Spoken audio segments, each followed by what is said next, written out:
La deuxième noble vérité enseigne que la souffrance naît de la soif, du désir, de l'attachement. On pense souvent à l'attachement aux objets, aux personnes ou au plaisir. Et pourtant, il existe une forme de désir beaucoup plus subtile, presque invisible, qui est le désir que les choses soient enfin terminées. Qu'on puisse dire, OK, c'est terminé et maintenant je peux passer à autre chose.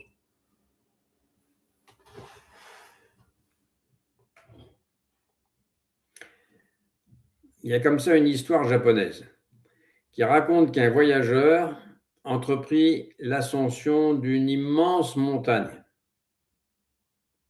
Chaque fois qu'il atteignait ce qu'il croyait être le sommet, il découvrait avec découragement une nouvelle crête qui se dressait devant lui. Alors pendant des jours, il marcha sous le soleil, sous la pluie et sous le vent et sous la neige. Et plus il avançait, plus le sommet semblait s'éloigner. Et finalement, épuisé, il s'effondra sur un rocher et cria vers le ciel: « Quand arriverai-je enfin au sommet ultime ?» Un vieil ermite qui vivait dans ces montagnes entendit son appel et lui répondit: « Le problème n'est pas la montagne, le problème est ton besoin qu'elle finisse. » Voilà, alors derrière cette réponse se cache un enseignement profond qui complète la deuxième noble vérité, dont on a dit qu'elle consistait en 3 éléments: le désir de plaisir, le désir d'existence et le désir de non-existence.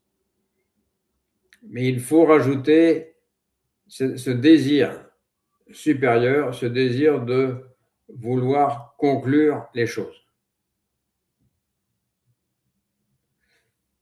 On croit généralement souffrir parce que tout change sans arrêt. Pourtant, bien souvent, la souffrance naît du refus de ce changement, comme on l'a déjà vu. On voudrait parvenir à un état définitif, à une sécurité absolue, à une compréhension qui mettrait fin à toute incertitude. On voudrait que le satori ou que la réalisation soit ferme et définitive.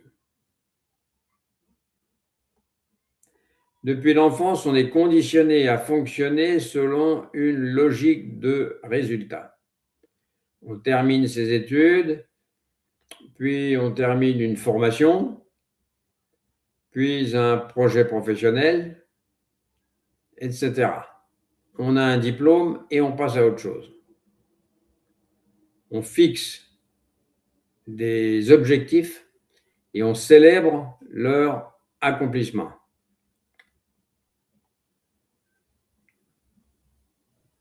Alors cette manière d'agir est utile dans le monde pratique, mais elle finit par s'étendre à toute l'existence, en dehors du monde professionnel et du monde purement pratique. Peu à peu, on en vient à considérer la vie elle-même comme une succession de problèmes à résoudre et d'objectifs à atteindre. On imagine qu'il existerait quelque part un état final où tout serait enfin réglé. Cette idée paraît raisonnable, mais elle engendre une tension constante. Parce que la vie ne ressemble pas à une tâche que l'on peut rayer d'une liste. Elle est en fait un processus vivant, un mouvement qui ne cesse jamais de se transformer. La vie n'a ni commencement ni fin.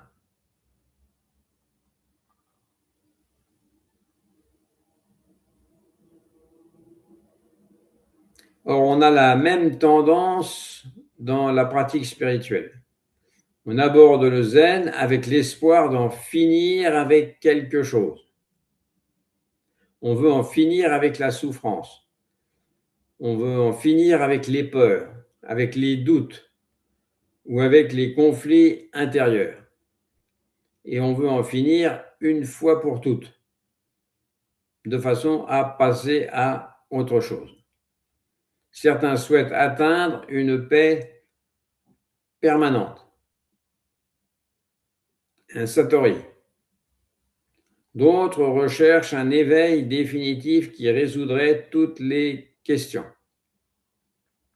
Pourtant, le Bouddha a observé que la souffrance naissait précisément de cette soif de devenir autre chose que ce que l'on est maintenant, ou d'obtenir autre chose que ce que l'on a maintenant. Même lorsque l'objet du désir paraît noble, le mécanisme reste identique. Le méditant se demande quand il sera enfin possible. Le pratiquant se demande quand il sera enfin éveillé. D'où les nombreux koans sur combien de temps faut-il pour l'éveil, etc. Le chercheur se demande quand il aura enfin compris. Ainsi, pendant que l'esprit poursuit un futur imaginaire, la réalité vivante de l'instant présent passe inaperçue. On est donc dans un monde fictif, dans l'attente impatiente d'arriver au bout. On croit que ce monde fictif est le monde réel. Mais en fait, c'est un monde imaginé qui nous sépare du monde réel.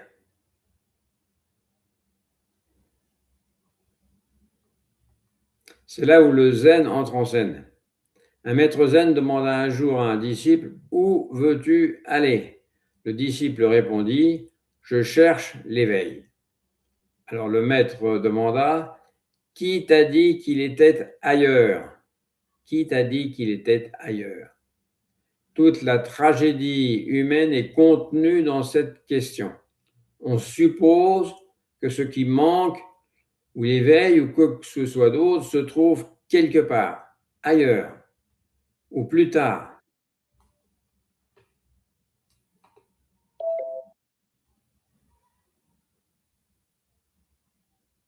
On suppose que ce qui manque se trouve quelque part ailleurs, plus tard, ou plus loin, dans le futur. On imagine qu'il existe un horizon spirituel qu'il suffirait d'aller chercher et d'atteindre,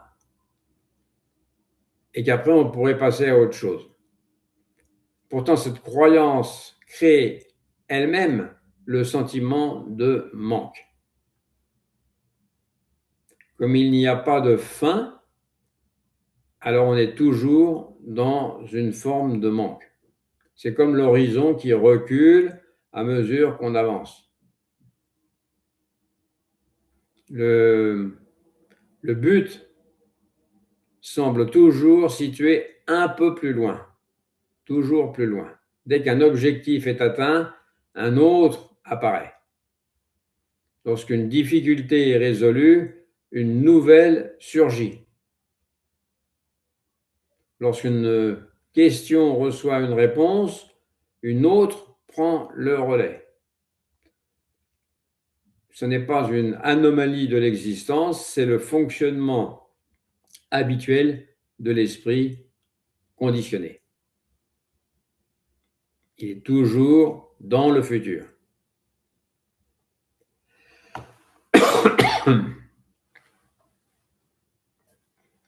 Il y a une autre histoire zen dont on a déjà parlé d'ailleurs, mais on la répète pour que ça rentre.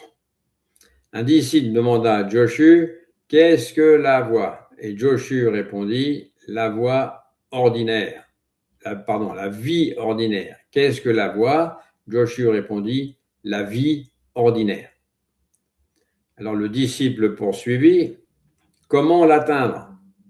Joshu répondit, si tu cherches à l'atteindre, tu t'en éloignes. Cette réponse paraît paradoxale, mais elle révèle la structure même du désir. Le désir projette toujours une réalité idéale située ailleurs, plus loin, à un autre moment. Il transforme le présent en simple moyen d'obtenir quelque chose dans le futur. L'instant actuel cesse alors d'être vécu pour lui-même.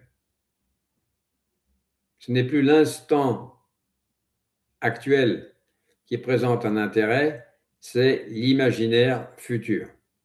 L'instant présent devient une sorte de passage, un corridor menant vers une destination imaginaire. Et ainsi, on traverse sa propre vie sans vraiment l'habiter.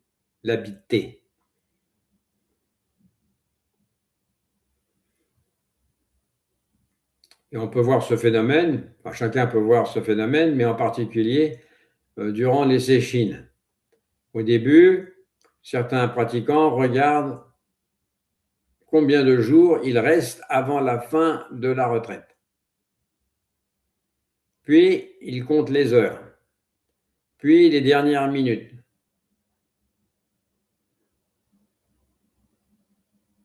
Le corps demeure assis dans le dojo, mais l'esprit vit déjà dans l'avenir. L'expérience immédiate, réelle donc, est sacrifiée à une attente. Lorsque la séchine se termine, enfin, un soulagement apparaît. Pourtant, ce soulagement est généralement de courte durée, parce que très vite, l'esprit se met en quête d'autre chose.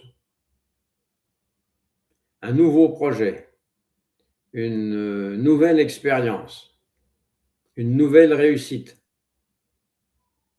Et la machine du désir redémarre, presque instantanément.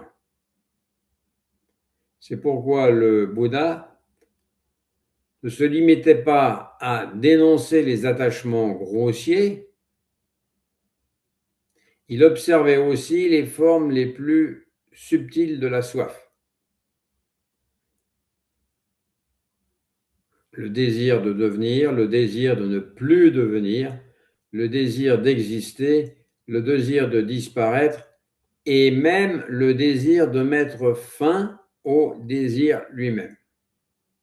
Voilà qui est le plus subtil. C'est ce désir de mettre fin au désir lui-même. Mais c'est toujours un désir. Seulement celui-là, il est difficile à objectiver. Cette dernière forme du désir, de mettre fin au désir, est particulièrement trompeuse. C'est comme, elle ressemble en fait à un voleur déguisé en gardien.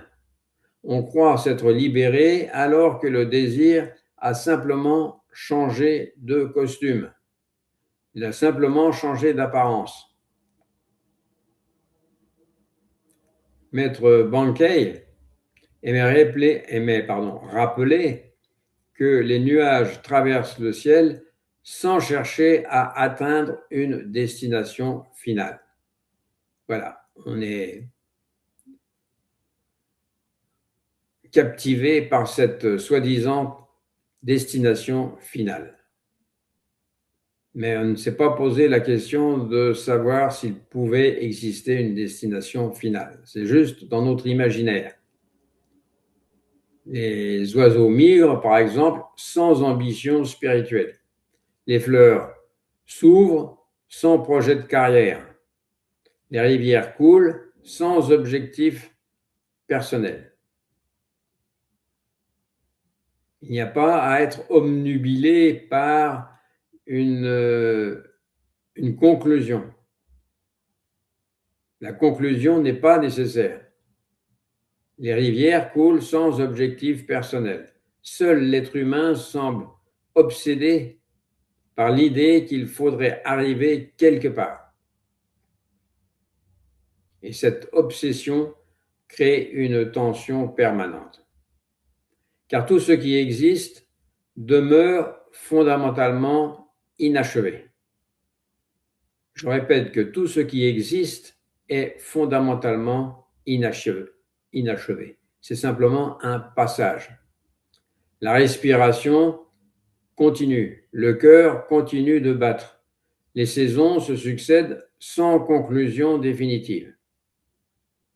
Il n'y a pas un moment où on arrête tout.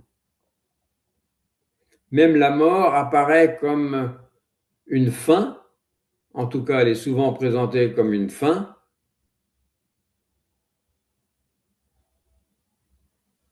alors que c'est simplement une transformation dans le vaste mouvement de l'univers.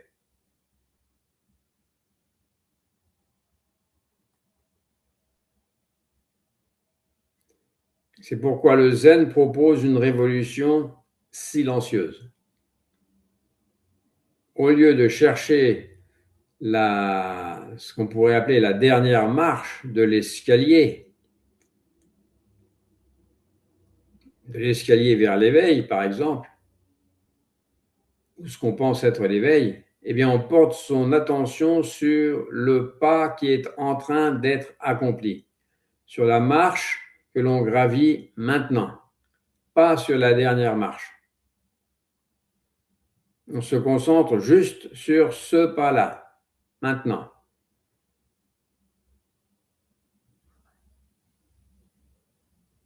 Au lieu d'attendre un instant parfait, on s'ouvre pleinement à celui qui est déjà là, à l'instant présent. Dogen écrivait que les poissons nagent dans l'eau sans jamais atteindre la fin de l'eau et que les oiseaux volent dans le ciel sans jamais atteindre la fin du ciel. Pourtant, ils sont parfaitement à leur place. Et de même, la pratique ne consiste pas à courir vers un point final, mais à demeurer au sein même du mouvement de la vie, telle qu'elle apparaît, telle qu'elle est. Et c'est alors qu'apparaît une liberté que l'on ne soupçonnait pas, c'est-à-dire la liberté de ne pas savoir, pardon, la liberté de ne pas conclure, la liberté de ne pas posséder de réponse définitive. Quand ce besoin ou cette urgence d'arriver quelque part se dissout, eh bien le bruit de la pluie, le parfum du thé ou le chant d'un merle retrouvent toute leur saveur. On les prend comme ils arrivent. La vie cesse d'être un problème à résoudre et devient ce qu'on pourrait appeler un mystère à vivre. On comprend alors qu'il n'existe pas de sommet ultime et définitif. La montagne demeure la montagne, le chemin demeure le chemin, mais quelque chose d'essentiel s'est transformé. On ne marche plus pour arriver, on marche parce que marcher est déjà l'expression complète de la voie.